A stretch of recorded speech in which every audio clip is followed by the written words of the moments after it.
Hello, welcome to all again. Study norms में आप लोगों का फिर से वेलकम है। जैसा कि आप लोगों को पता है कि हम लोग JKSSB जेई इलेक्ट्रिकल की जो पोस्टें एडवर्टाइज्ड हो चुकी हैं और आप लोग अब अपने फॉर्म को फिल कर रहे हैं। और मैंने पहले भी आप लोगों से डिस्कशन किया कि फॉर्म फिल करना का मतलब ये नहीं है कि आप लोगों की फाइनल लिस्ट में सिलेक्शन हो जाएगी। फाइनल लिस्ट में सिलेक्शन करने के लिए आप लोगों को स्मार्ट वर्क करना पड़ेगा, along with the hard work करना पड़ेगा, लेकिन स्मार्ट वर्क आपको ज्यादा करना पड़ेगा as compare to the hard work. तो अभी तक आप लोगों ने जो मेरे साथ जर्नी कंटिन्यू की है, तो उस जर्नी कंटिन्यू में आप लोगों ने देखा कि किस तरीके से हम लोगों ने आपके सामने बेसिक कंपोनेंट से स्टार्ट किया कि हमारे पास बेसिक फंडामेंटल्स, जिसको मैं करंट की बात करता हूं या वोल्टेज की बात करता हूं। फिर हम लोगों ने अपनी जर्नी स्टार्ट की एक्टिव एंड पैसिव एलिमेंट्स को लेके। फिर आहिस्ता आहिस्ता हम लोगों ने स्विच किया टूवर्ड्स इंडक्टर की करंट क्या है। देन हम लोग थोड़ा सा डाइवर्ट हुए कंट्रोल सिस्टम में। ये सारी चीजें आप लोगों को सिर्फ ये बताने का एक कोशिश की गई थी कि आप लोगों ने ये सब कुछ पढ़ा है अपने बीटेक के टाइम पे, आप लोगों ने ये सारा डिस्कशन किया है। लेकिन बच्चे, बात ही आती है कि जब आप लोग अपना बीटेक लेवल कर रहे थे या डिप्लोमा कर रहे थे, उस टाइम आप लोगों ने इसको पढ़ा था as a examination point of view से, अपना पेपर पास करने के लिए। अब आज आप लोगों को कॉम्पिटिटिव एग्जाम की तैयारी करनी है, तो उस कॉम्पिटिटिव तैयारी में किस तरीके से आप अपना स्मार्ट वर्क करेंगे सो दैट कि आप लोगों को उसका 100% मिल सके। तो उसी जर्नी को कंटिन्यू करते हुए मैंने लास्ट वीडियो में आपके साथ एक सब्जेक्ट डिस्कस किया था, जिस सब्जेक्ट का हमने डिस्कशन किया था कंट्रोल सिस्टम। कंट्रोल सिस्टम के बारे में मैंने आपको थोड़ा सा ओवरव्यू दिया था कि कंट्रोल सिस्टम में बेसिकली क्या क्या रहेगा।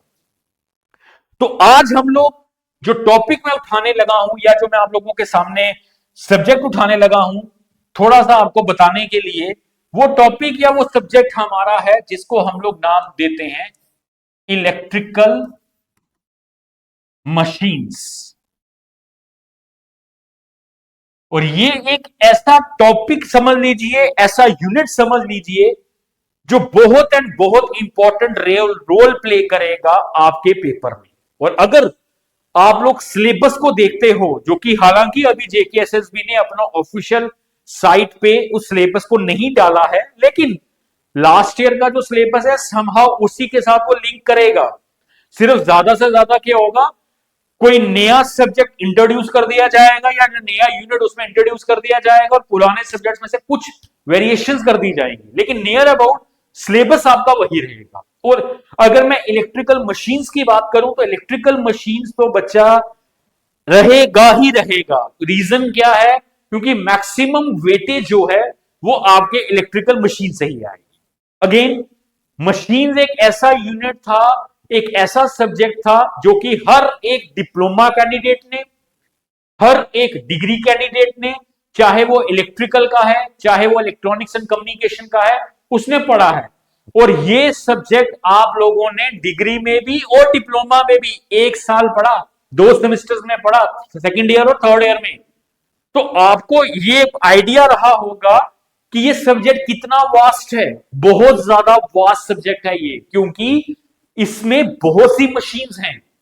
जनरली अगर मैं देखा जाए, अभी मैं आऊंगा उसके ऊपर, मशीन जो है वो बहुत सारी हैं। लाइक वी हैव, थोड़ा सा आइडिया देता हूं, we have DC generator, DC motor, then shunt generator, compound generator, series generator, then DC series motor, DC compound motor, induction, repulsion, hysteresis, universal, then alternator, then synchronous machine, single phase, split phase machine. So बहुत सी machines हैं और हर एक machine का अपना characteristic है, अपने formulas हैं। और आप लोगों को ये नहीं पता कि फाइनल पेपर में कौन सा क्वेश्चन क्लिक करेगा, ये आपको नहीं पता। तो इट मींस आप जरा ये सोच के चलिए कि मशीन्स को हम लोगों को कितना एडवांस वर्जन पे जाके पढ़ना पड़ेगा। टेंशन वाली बात नहीं है, मैं आप लोगों के साथ हूं। मैंने पहले ही आप लोगों को बोला, सिर्फ आप लोग मेरे साथ कॉपरेशन करिए, मैं आप लोगों के साथ कॉपरेशन करता हूं। बाकी स्टडी नॉर्म्स है जो आपको एक प्लेटफॉर्म दे रहा है, एक राइट चॉइस दे रहा है, जिस चॉइस की वजह से आप लोग अपने जेई इलेक्ट्रिकल एसएसबी के पेपर को क्रैक कर सकते हैं। सिर्फ दो चीजों का ध्यान रखिएगा पेपर को क्लियर करने के लिए, मेरी पिछली वीडियोस में भी है। One is time management, another is called as your smart work. Smart work करो, टाइम को मैनेज करो, पेपर इजीली सॉल्व हो जाएगा। सिर्फ क्या है, ब्रशअप करने की जरूरत है। तो मुझे पता है अगर मैं मशीन्स की बात करता हूं तो हर एक स्टूडेंट, हर एक एस्पिरेंट जो मेरी वीडियो को देख रहा है या जो बच्चे यहां बैठे हैं ये मेरा देख रहे हैं, हम सबको पता है कि ट्रांसफॉर्मर, जनरेटर एंड मोटर ये तीन टाइप की मशीन्स हैं। क्लियर? अब ये भी हम लोगों को पता है कि इसमें से जो ट्रांसफॉर्मर है वो एक स्टैटिक डिवाइस है, जो मेरा जनरेटर है या जो मेरा मोटर है वो एक रोटेटरी डिवाइस है। तो दैट मींस आपको क्या लगता है कि जेकेएसएसबी जेई इलेक्ट्रिकल के पेपर में वो ये क्वेश्चन पूछेंगे which one of the machine is a static machine? नीचे ऑप्शन होंगी generator, transformer, alternator and your motor. तो आप क्लिक ऑप्शन करेंगे, ऐसा क्वेश्चन नहीं आएगा पेपर में। एंड सेकेंड थिंग, एक और इंपॉर्टेंट थिंग, क्या आपको लगता है पेपर में वो आपसे पूछेगा what is an EMF equation of a transformer? Drive the EMF equation, जो कि बाकी चैनल्स वाले क्या कर रहे हैं, ईएमएफ इक्वेशन को याद कराने के लिए या समझाने के लिए पूरी पूरी डेरिवेशन सॉल्व कर रहे हैं। क्या फायदा डेरिवेशन सॉल्व करने का? नहीं फायदा सॉल्व करने का। याद रखो, फॉर्मूलास को क्लिक करो, अपनी वीडियो को वॉच करो, जो इंपॉर्टेंट पॉइंट्स निकलते हैं, जो इंपॉर्टेंट फॉर्मूलास निकलते हैं, अपनी साइड पे, पेज पे उन फॉर्मूलास का लिखते जाओ और जहां भी बैठ के पढ़ रहे हो उसके पीछे एक टैग नोट लगा दो, एक नोट लगा दो, ट्रांसफॉर्मर ये फॉर्मूला, मोटर ये फॉर्मूला, जनरेटर ये फॉर्मूला, सो दैट फाइनल में सिर्फ वो फॉर्मूलास पढ़ो, आइडिया रहेगा, पेपर क्रैक होगा। ऐसा नहीं है कि आप लोग ऑन लोड की पूरी डेरिवेशन करेंगे, ट्रांसफॉर्मर की बात कर रहा हूं, नो लोड की पूरी डेरिवेशन करेंगे, कुछ नहीं मिलेगा। कंसेप्ट लीजिए, कंसेप्ट बनाइए। जो जो मैं अपनी वीडियो में बोल रहा हूं, एक ही रिक्वेस्ट है, बहुत बार बोल चुका हूं, कई बार बोल चुका हूं आप लोगों के साथ, वीडियो को स्किप मत करिए। जो इंपॉर्टेंट पॉइंट्स आपके पास आ रहे हैं उन पॉइंट्स को देखिए, वीडियो को सुनिए और उन पॉइंट्स को जॉट डाउन करते जाइए। जॉट डाउन करने के बाद टॉपिक वाइज, सब्जेक्ट वाइज उनके नोट पैड्स बनाइए और जहां भी आप लोग अपनी स्टडीज कर रहे हैं उनको पेस्ट इट करना शुरू कर दीजिए। आज से ही पेस्ट करना शुरू कर दीजिए, बिकॉज यही आपको फाइनल में काम आएगा। Isn't it? Now we will come to the topic जो मैं थोड़ा सा आपको बताऊंगा।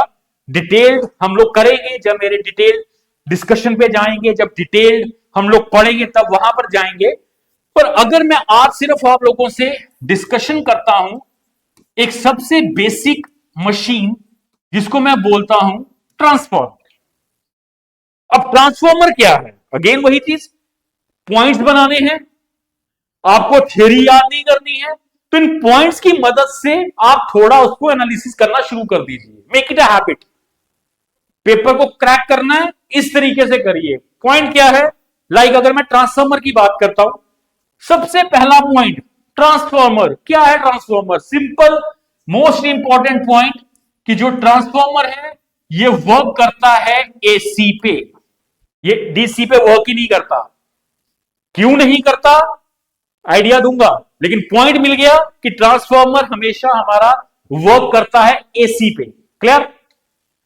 सेकेंड पॉइंट, ट्रांसफॉर्मर को हम लोग यूज करते हैं टू ऑल्टर और चेंज वोल्टेज लेवल के लिए। ट्रांसफॉर्मर को हम लोग यूज करते हैं उसकी वोल्टेज लेवल को ऑल्टर करने के लिए। क्लियर? नंबर 3, ट्रांसफॉर्मर में जो पावर है आपकी ये कांस्टेंट होती है। Always power of the transformer should be constant. Point याद रखिएगा। फोर्थ पॉइंट, ट्रांसफॉर्मर की जो रेटिंग रहती है ये हमेशा केवीए में रहती है, kilo volt ampere. Kilo watt में नहीं होती, वोल्ट एम्पियर में नहीं होती। रेटिंग किलो वोल्ट एम्पियर में रहेगी। बिगर यूनिट, स्मॉलर यूनिट होगा तो वोल्ट एम्पियर भी हो सकता है, और बड़ा यूनिट अगर मैं बात करता हूं तो मेगा एमवीए भी हो सकता है, लेकिन यूनिट क्या रहेगा, it will be a KVA power रहेगी आपकी। क्लियर? सबसे इंपॉर्टेंट चीज जो मैंने ऊपर आपसे लिखा कि यूज किया जाता है वोल्टेज को चेंज करने के लिए, और अगर ट्रांसफॉर्मर में जो करंट है ये भी आप लोगों की ऑल्टर की जाती है, लेकिन पावर क्या रहती है, पावर मेरी कांस्टेंट रहती है। नेक्स्ट पॉइंट, ट्रांसफॉर्मर में टू टाइप के लॉसेस जो हैं वो अकर करते हैं, और वो दो लॉसेस क्या हैं, एक लॉस है आपका आयरन लॉस, और जो दूसरा है वो है आपका कॉपर लॉस। क्लियर? नेक्स्ट जो इंपॉर्टेंट पॉइंट माना जाता है, efficiency of transformer at full load occur करती है जब मेरे पास iron loss is equal to copper loss के बराबर आते हैं। क्लियर? ट्रांसफॉर्मर में 9th पॉइंट याद रखिएगा बच्चे, ओपन सर्किट टेस्ट किया जाता है टू कैलकुलेट आयरन लॉस, और शॉर्ट सर्किट टेस्ट यूज किया जाता है to calculate copper loss. Clear? Next point, transformer में एक टर्म आती है, this is called as voltage regulation, जो रहती है voltage at full load minus voltage at no load upon voltage at full load. Clear? Transformer में एक और टर्म आती है जिसको मैं बोलता हूं all day efficiency. So these are the certain points, इन पॉइंट्स को आप लोगों को याद रखना है। अगर मैं इन सभी के सभी पॉइंट्स को इकट्ठा कर दूं तो मेरे ट्रांसफॉर्मर की क्या आ गई, ट्रांसफॉर्मर की मेरी जो मेन चीज है वो मेरा ट्रांसफॉर्मर बन गया। क्लियर?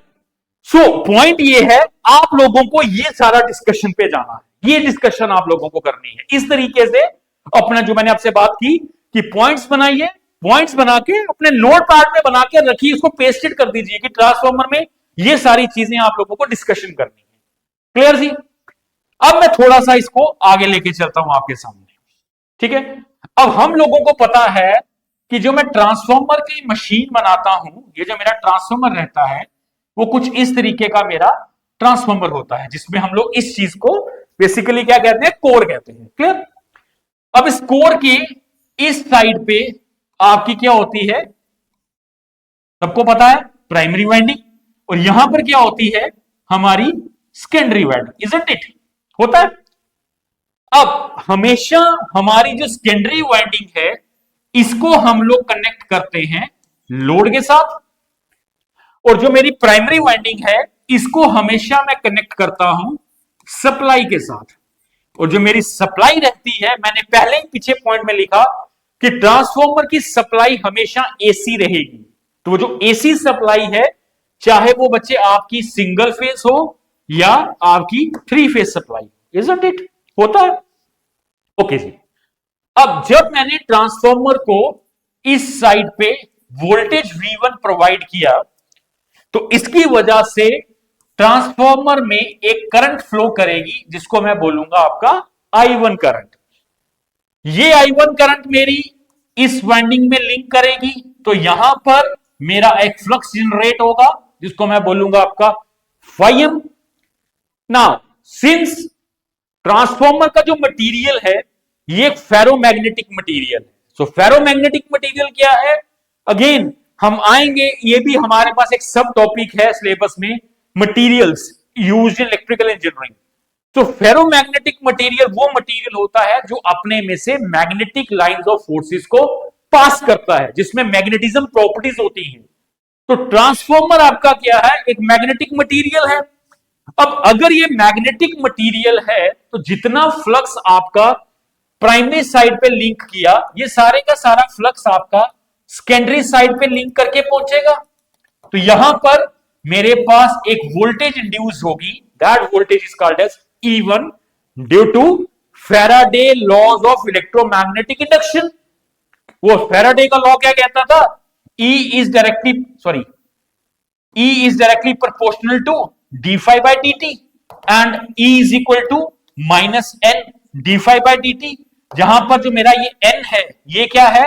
ये है आपके number of turns, isn't it? तो यहां पर जो मेरा E1 जनरेट हुआ, इस फाइम की वजह से यहां पर मेरा E2 बनेगा और अल्टीमेटली यहां पर मुझे एक वोल्टेज जनरेट होगी, that voltage will be V2 और यहां पर एक मेरी करंट फ्लो करेगी, that current is called as your secondary current I2, isn't it? तो this is all about the working principle of transformer, कि ट्रांसफॉर्मर हमारा किस तरीके से वर्कआउट करता है। क्लियर? अब अगेन पेपर में थियरी नहीं पूछेगा, हां इसका इक्वेशन पूछ सकता है, इक्वेशन के बेसिस पे फॉर्मूलाज पूछ सकता है। तो यहां से एक सबसे इंपॉर्टेंट फॉर्मूला ये निकलता है कि ट्रांसफॉर्मर की फिर ईएमएफ इक्वेशन क्या होगी। अगेन डेरिवेशन पे नहीं जाऊंगा, आपको ईएमएफ इक्वेशन याद रखनी है। ईएमएफ इक्वेशन क्या है? Simple, E is equal to 4.44 into F into five into n. अब मुझे बताइए जी, प्राइमरी साइड की ईएमएफ चाहिए या सेकेंडरी साइड की ईएमएफ चाहिए? अकॉर्डिंगली मैं लिख दूंगा। तो आपको क्या करना है बच्चे, ट्रांसफॉर्मर में अगर ईएमएफ इक्वेशन की बात आई तो इस फॉर्मूला को आपको याद करके रखना है, ये फॉर्मूला आपको नोट डाउन करके रखना है। क्लियर? अब इसी फॉर्मूला को बस इतना ही याद करिए, न्यूमेरिकल देखेंगे, प्रॉब्लम देखेंगे पेपर में, अगर वो पूछता है कि E1 की वैल्यू क्या है, E1 की वैल्यू क्या बन जाएगी? 4.44 into F into five into N1। और अगर वो बोलता है जी सेकेंडरी साइड का ईएमएफ कितना है, तो वो क्या बन जाएगा? 4.44 इंटू एफ इंटू फाइव इंटू N2। ठीक है जी? So based upon that thing आप अपना ईएमएफ की वैल्यू को कैलकुलेट कर सकते हो। तो पॉइंट ये आता है कि आप लोगों को इन फॉर्मूलाज को याद करने की जरूरत नहीं है। अननेसेसरली कितने फॉर्मूलाज को याद रखोगे, कितने फॉर्मूलाज को अपने माइंड में बिठा के रखोगे, कोई जरूरत नहीं है। आप क्या याद रखिए, ये बेसिक फॉर्मूला याद रखिए और इस बेसिक फॉर्मूला के बेसिस पे क्या होगा, आपका ईएमएफ के जो भी न्यूमेरिकल्स होंगे वो न्यूमेरिकल्स आप इजीली सॉल्व कर सकते हैं। क्लियर? अब अगर मैं क्वेश्चन पेपर में ये भी पूछता है जी, कई बार वो पेपर में क्वेश्चन ये पूछता है और ये बहुत इंपॉर्टेंट क्वेश्चन पूछता है। वो क्वेश्चन ये है, अगर आप ट्रांसफॉर्मर को सेंटर से देखते हो तो ये सेंटर में ये जो हॉलो चीज मैंने बनाई है, इसको हम लोग बोलते हैं विंडो। ट्रांसफॉर्मर के सेंटर से हम लोग विंडो, एक हॉलो जगह छोड़ते हैं। क्लियर? तो अगर मैं ट्रांसफॉर्मर की ओवरऑल डायमेंशंस की बात करूं तो ओवरऑल डायमेंशंस में क्या होता है, अगर आप ध्यान से इसी डायग्राम को ध्यान से देखते हैं, अगर मैं इसी, बिकॉज इसको बिठाए बिना ही मैं यहां पर आपको एक्सप्लेनेशन देने लगा हूं, अदरवाइज मुझे फिर से डायग्राम बनानी पड़ेगी। अगर आप लोग इस डायग्राम को ध्यान से देखते हैं बच्चे, तो इस डायग्राम में मैंने आपसे क्या डिस्कशन किया कि ये आपका प्राइमरी साइड है, यहां पर मैंने सिंगल फेस और 3 फेस ट्रांसफॉर्मर लगाया। ठीक है जी, सप्लाई लगाई।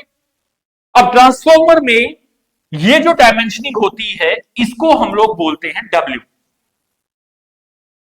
एंड ये जो डायमेंशनिंग आती है इस डायमेंशनिंग को हम लोग बोलते हैं H, where this W is called as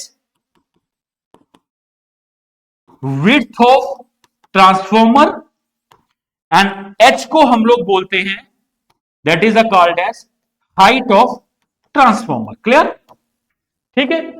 लेकिन इसी के बीच में आप लोगों की एक और डायमेंशनिंग आती है, वो है ये डायमेंशनिंग, इसको हम लोग बोलते हैं WW और इसको हम लोग बोलते हैं HW। तो what is WW? This WW means it is width of window and HW means it is height of window। Clear? अब किसी भी ट्रांसफॉर्मर में जो हाइट ऑफ द विंडो होती है या जो विड्थ ऑफ द विंडो होती है वो होती है 2 to 3। इस फॉर्मूला को आप लोग याद रखिए, ये फॉर्मूला आपको क्रैक करके रखना है कि ट्रांसफॉर्मर की डिजाइनिंग में सॉरी, ट्रांसफॉर्मर की डिजाइनिंग में जो हाइट ऑफ द विंडो रहती है over to the width of the जो विंडो रहती है वो हमेशा रहती है 2 से लेके 3 तक। हम वैल्यू लेते हैं 2 से लेके 3 तक। क्लियर? तो इस तरीके से हमारे जो फॉर्मूलाज हैं वो फॉर्मूलाज हम लोगों को यूज किए जाते हैं। Clear? Now come to the next. अब देखते हैं, अब ट्रांसफॉर्मर में एक और फॉर्मूला हम लोग डिस्कस करते हैं जिसको हम लोग बात करते हैं ईटी। अगेन वही, don't go for derivation part. ET, now what is ET? ET means you have EMF per turn. क्या मतलब हुआ? मतलब ये हुआ, जो मैंने ट्रांसफॉर्मर यहां बनाया था, इस ट्रांसफॉर्मर में ये मेरे पास प्राइमरी वाइंडिंग है, ये मेरे पास एक सेकेंडरी वाइंडिंग है। क्लियर? मेरे को ये पता है कि जो मेरे N1 है ये है मेरे number of turns on primary side, और N2 क्या है? मेरे पास number of turns on secondary side. Clear? मुझे E1 भी पता है और मुझे E2 भी पता है। ईएमएफ प्राइमरी साइड का क्या है, ईएमएफ सेकेंडरी साइड का क्या है। तो एक टर्न के पीछे ईएमएफ कितना होगा? That is called as ET, EMF per turn. And mathematically this ET is equal to K under root of Q. ये फॉर्मूला आप लोगों को याद रखना है जी।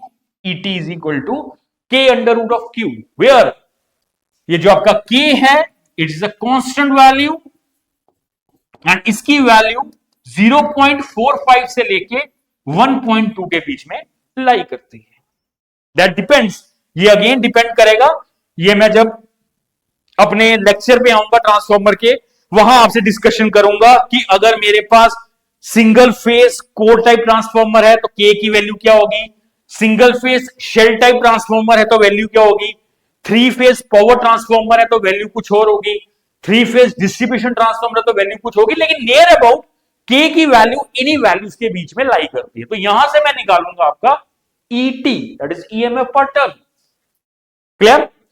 अब अगर आपको ईटी निकाल लिया और अगर आपको ट्रांसफॉर्मर में कभी कभार फ्लक्स निकालने की जरूरत पड़ जाए, कोई ऐसा प्रॉब्लम आ जाए, न्यूमेरिकल आ जाए पेपर में जहां पर आपको फ्लक्स की वैल्यू को कैलकुलेट करना पड़े, तो अगेन क्या करेंगे आप लोग? वो formula straight way say that ET is equal to 4.44 into F into phi m।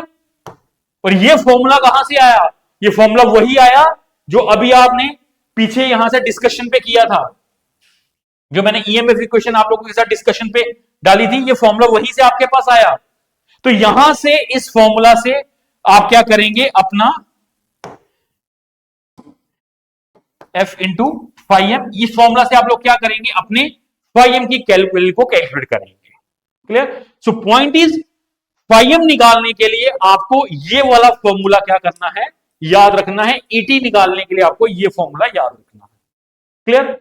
बहुत आसान है, सिर्फ वही पॉइंट आ गया, नोट डाउन करते जाना। जब नोट डाउन करते जाओगे वैल्यूज निकलते जाएंगे। अब यही चीज है जब आप लोग अपना डिग्री या डिप्लोमा कर रहे थे उस टाइम पर ये चीजें हम लोगों ने सिर्फ ओवरव्यू ली थी और पेपर पास किया था, लेकिन जे इलेक्ट्रिकल के पेपर में, एसएसआरबी के पेपर में आपको ये चीजें याद होनी चाहिए। ये चीजें याद होंगी तभी आप आगे वैल्यू को कैलकुलेट कर सकते हैं। ठीक है जी? Coming to the next.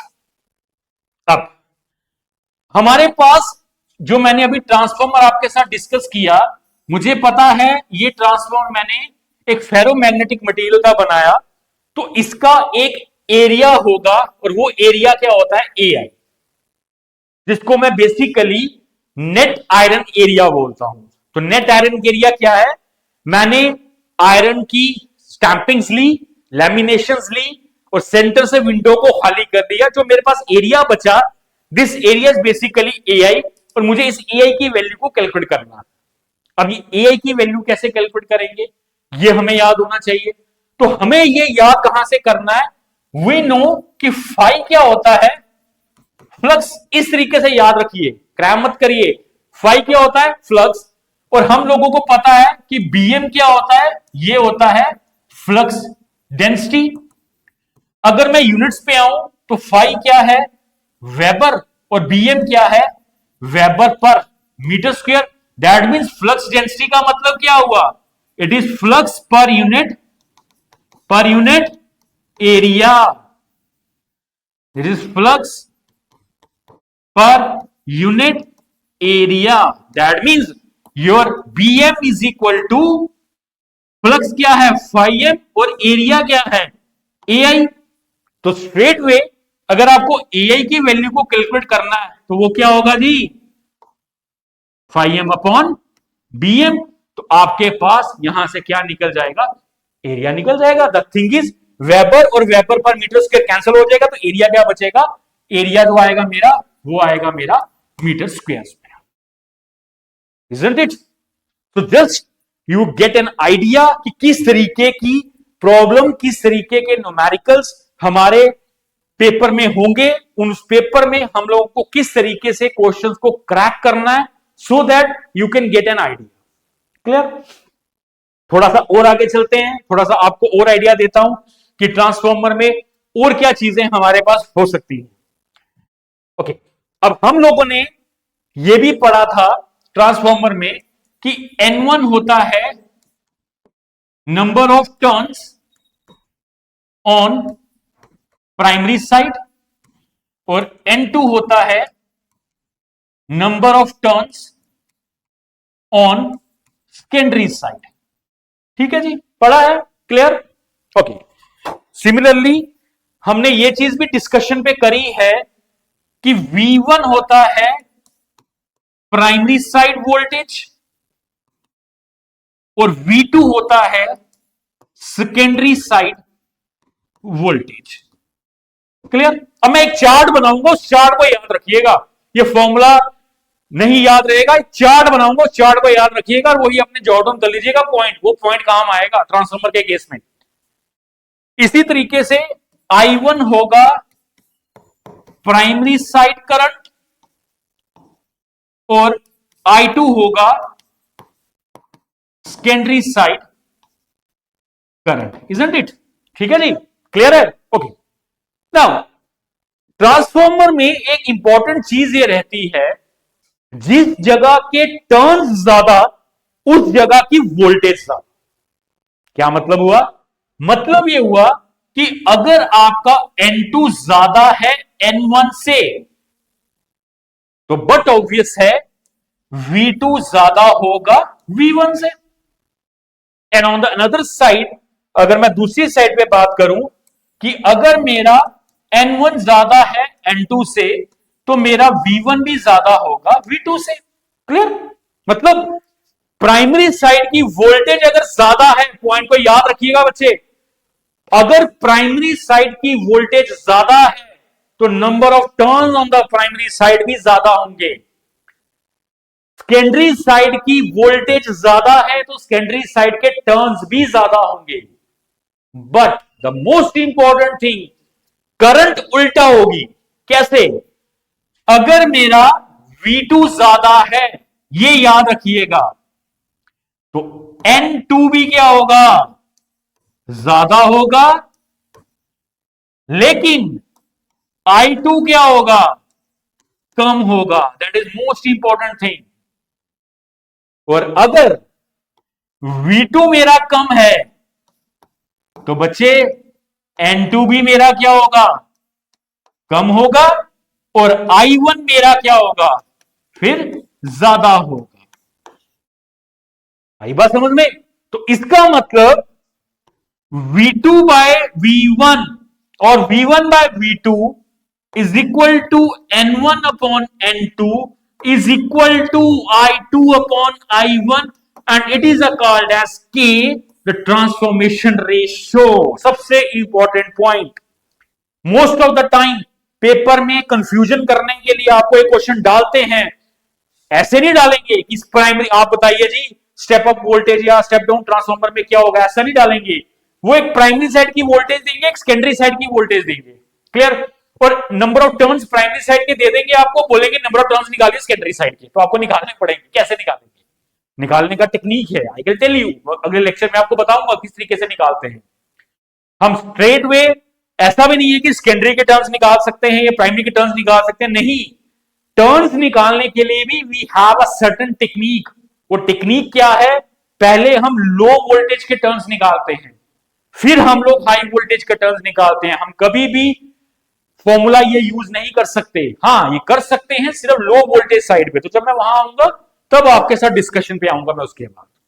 तो यहां पर आप लोगों को मेन पॉइंट बताने का ये था कि अगर आपकी सेकेंडरी साइड की वोल्टेज ज्यादा है प्राइमरी साइड की वोल्टेज से, तो इस ट्रांसफॉर्मर को मैं बोलता हूं स्टेप अप ट्रांसफॉर्मर। और अगर मेरी सेकेंडरी की वोल्टेज कम है प्राइमरी साइड से, तो इसको मैं बोलता हूं step down transformer. But obvious, अगर मैं बात कर रहा हूं स्टेप अप की, तो स्टेप अप के केस में क्या होगा? N2 ज्यादा होगा N1 से, और स्टेप डाउन के केस में N2 कम होगा N1 के केस में। ठीक है जी? और अगर मैं बात करूं इस केस में, आपका जो I2 है क्या होगा? ज्यादा होगा कम होगा? कम होगा I1 से। और यहां पर क्या होगा? अगर V2 कम है तो I2 ज्यादा होगा I1 से। तो इस चीज का ध्यान रखिएगा पेपर में। और ये इंपॉर्टेंट पॉइंट जो है, इस पॉइंट को अपनी जॉट डाउन कर लीजिए, ये पॉइंट को, कि स्टेप अप ट्रांसफॉर्मर क्या है और आप लोगों का स्टेप डाउन ट्रांसफॉर्मर क्या है। Clear? So now up till stage आप लोगों को एक छोटा सा आइडिया ये मिल गया होगा कि ट्रांसफॉर्मर में क्या क्या चीजें हो सकती हैं। Similarly we have generator, we have motor, और आने वाले टाइम पर हम लोग उसके बारे में भी डिस्कशन करेंगे। जैसे अब अगर मैं ट्रांसफॉर्मर के आगे जाता हूं तो ट्रांसफॉर्मर में no load and on load का कंसेप्ट आता है। तो जब नो लोड होता है तो आपकी नो लोड करंट फ्लो करती है। वो जो नो लोड करंट होती है उसके दो कंपोनेंट्स हैं, एक कोर कंपोनेंट है, एक मैग्नेटाइजिंग कंपोनेंट है।